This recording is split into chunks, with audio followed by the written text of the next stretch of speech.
It's a complete lifeline. As you say, the market is very depressed. Businesses have not recovered. The reports we're getting from a lot of particularly retail wholesalers is that business is 50% down from what it was at this time of the year on a typical year. There are still large uncertainties as to when tourism is going to be coming in. It hasn't yet. Retail and therefore wholesale is still quite depressed. I think the exception, the saving grace, are supermarkets, which for reasons we all know have done remarkably well in the last year, and those are anyway sectors which are not covered by the beat measures. Hospitality, it's a bit of a mixed bag. Some restaurants seem to be recovering slowly, but there are still a lot of restaurants and hotels as well, which depend largely on tourism, and they are still seeing a very significant downturn in their business. So they are still very much suffering the effects of the pandemic. Now, the government has announced these measures will be extended. I think many were surprised to see that rental discounts will not be extended up until the end of the second quarter. What's your reaction to that? On Friday, we found out that the initial extension was only up until the end of April.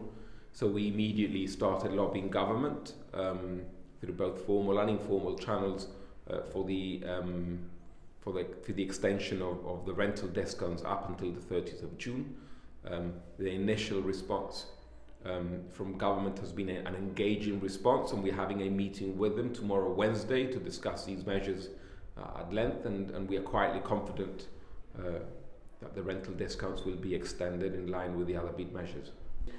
What are your members doing as well to try and reinvent or try to keep their businesses afloat during these very difficult times?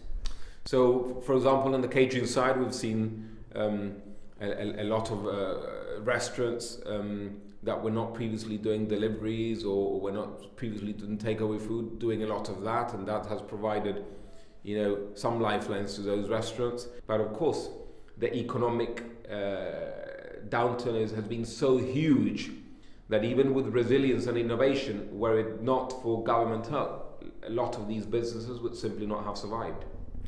And going forward, things slowly improving, gradually ease of restrictions. Hopefully tourism will return soon. We've got that Brexit bridge as well to cross. What's your biggest concern for the future months? Well, I think we now have an opportunity with potential air corridors to the UK, with Gibraltar being potentially one of the few destinations where tourism will be allowed. And I think we have a golden opportunity to now welcome tourists to Gibraltar, but we have to get it right. I think we all now need to pull together, industry players and government, to make sure that over the coming months, the products that we offer those that come to Gibraltar are the right products